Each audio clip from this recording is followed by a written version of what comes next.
Hi there, Doug here. Taking an old code base and updating it to a modern framework is a complicated task with a lot of cognitive overhead. There are Fortune 500 companies out there that are still running in COBOL and FORTRAN because that software works, and messing with it would bring down the entire organization. On a smaller scale, there are lots of companies that merge or development teams that join together, and one team uses a different convention or different patterns than the new team.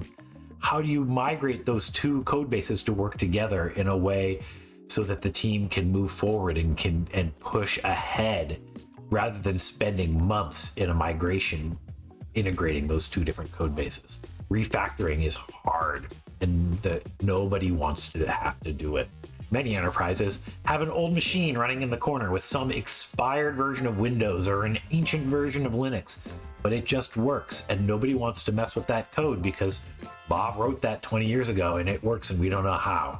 What if we could use an AI and autonomous agents to refactor that code that Bob wrote 20 years ago, or the code from the team that is merging into your team to bring it to the same conventions and patterns of your new code? Blitzy is a tool that develops enterprise software autonomously using AI agents. When you start refactoring your code, thousands of AI agents analyze the code, figure out a process, and then eventually create that refactored code for you. What sets Blitzy apart from other AI tools like Copilot is that Copilot can do a few lines of code at a time, but it doesn't understand that entire context of your application.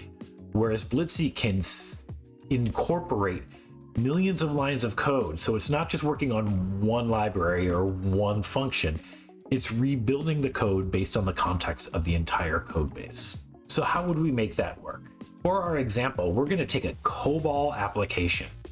And this is an open source demo app from AWS. It's a credit card processing application that runs in COBOL that you could run in the AWS cloud.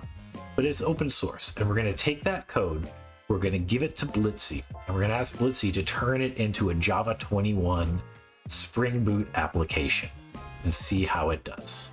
The first thing we're going to do is create a new project at Blitzy, and we're going to connect the GitHub repository of that AWS card demo into Blitzy. So we're going to suck in all of that code. And what Blitzy is going to do is analyze that code and create a technical specification. What's happening in this COBOL code? That initial ingestion took Blitzy about 9 hours. But through the magic of video editing, we're going to jump right to that technical specification. After about 9.5 hours, Blitzy came up with a technical specification document. This is a very detailed document. It walks through everything that the AWS card demo can do. You can see that there's a lot of text here. As a developer, if you are actually migrating this code, you would want to go through this, make sure that everything that Blitzy has extracted from the code is accurate, and then edit it if it isn't. There's an edit button here so you can make changes.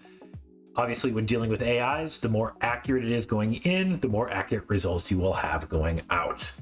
So once you've edited that, we can come here and we can ask Blitzy to refactor our code base. With this button, it's going to ask for a prompt. Let's look at the prompt that was built to handle this refactoring. We really need to give detailed instructions to the AI agents to build the code we want. So we're going to have functional requirements. We're going to walk through all of the steps of what we want the agents to do. So the objective here is to take this COBOL tech stack and make it a cloud native Java 21 Spring Boot microservice with Postgres, Docker, and Kubernetes with a React front end, right? So very modern architecture. So we walk through everything that must happen. All of these COBOL programs have to be converted. We need to convert these files to Postgres. Here are the screen maps. We need to make them into React. So instead of looking at a terminal, we're going to have a web interface.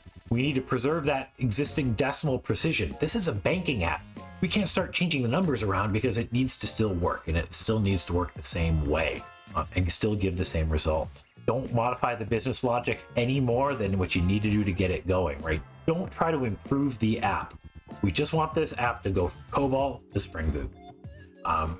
Don't slow down the response times, don't change the batch processing, right? There's things that Java can do that'll probably be faster than in COBOL, but for this initial refactor, it's just like code to code. And so there's about 7 pages of all of the things that need to be switched.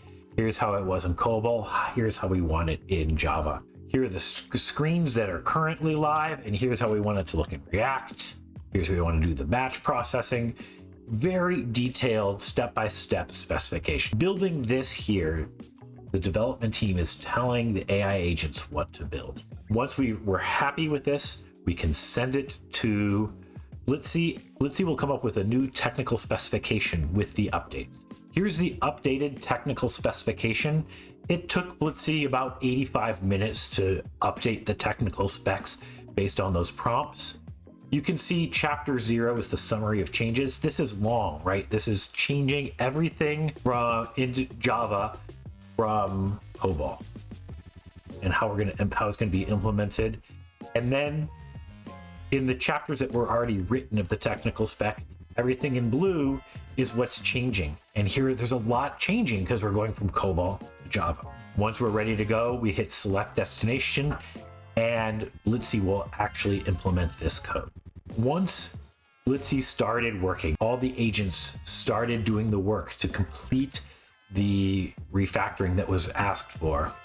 About 8.5 hours later, a pull request was thrown into GitHub. We can see the autonomous changes created by Blitzy. So let's look to see what is in this PR from Blitzy. First off, 660 commits. That's a lot of dev work that was done here to bring this card demo to Spring Boot 21.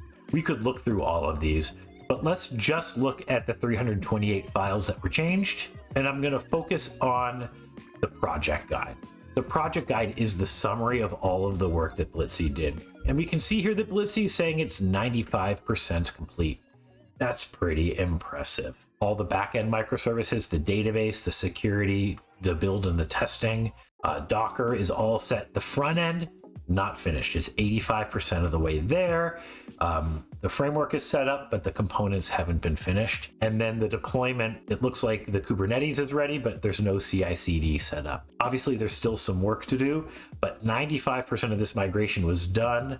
If the developer had started this at 5 o'clock when they left the office, it would be ready for them in the morning to get started and to see what was built. We have the new architecture overview. We have how to get started. This is built, let's test it out. Here are all the steps you need to do to get it up and running. Here's how you could test it. And here are the metrics. Did we hit all of the expected metrics? Do we have all the monitoring endpoints? What's the security look like? What's the project structure? So this is all awesome, right? This is everything that Blitzy built in that 8 hours of development. But what's left?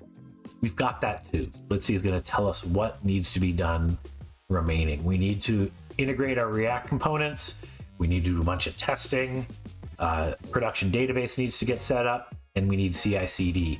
So this looks like 6 days of work for the developers for the high priority fraud blockers, enhancement features, some API docs, some monitoring, load testing. All of those things obviously should be done as well.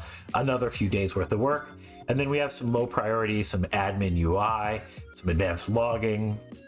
Overall, about 18 more days of development work to get this thing across the line and finished. We could probably do it in a little over a week with just the high priority things, but we might find that some of this work also needs to be done to complete the project. So to me, that's really fascinating. All of the cognitive load of understanding COBOL and understanding Java 21 and turning that into Java Spring Boot, that's been taken off of everybody's plate. And that is like incredible shift. So that now there is this Java Spring Boot application. It needs some work, but your Java developers can finish the work that needs to be there. Everything else matches. We could spin up a version of the Spring Boot application and test it compared to the COBOL app and see how it goes. But the hardest part of that refactoring is just that initial push. And it just took a very detailed prompt guide, a few hours of work, and we've pushed that refactoring over. So for development teams that are needing to refactor code, either by changing the code base or changing the patterns or the conventions that are used in their code. Blitzy is an amazing tool that can take that existing code base, look at the patterns that you want it to look like, and convert it for you. And to me, that's very exciting because what it does is it allows development teams to move forward without spending all of that time in the past to bring the past forward. We're going to have a whole series of videos on how Blitzy isn't replacing developers, but is speeding up the way developers can get their work done. We can start building on those platforms that we were all afraid to touch in the past, and now we can start moving ahead. So the back ends will be faster, the front ends will be faster, and as a result, the code and the products developed by the organization are better. We're going to have a whole series of videos like this at Blitzy, so subscribe to this channel and watch. We're really excited to show you how Blitzy can help development teams build faster and build better code. Thanks for watching.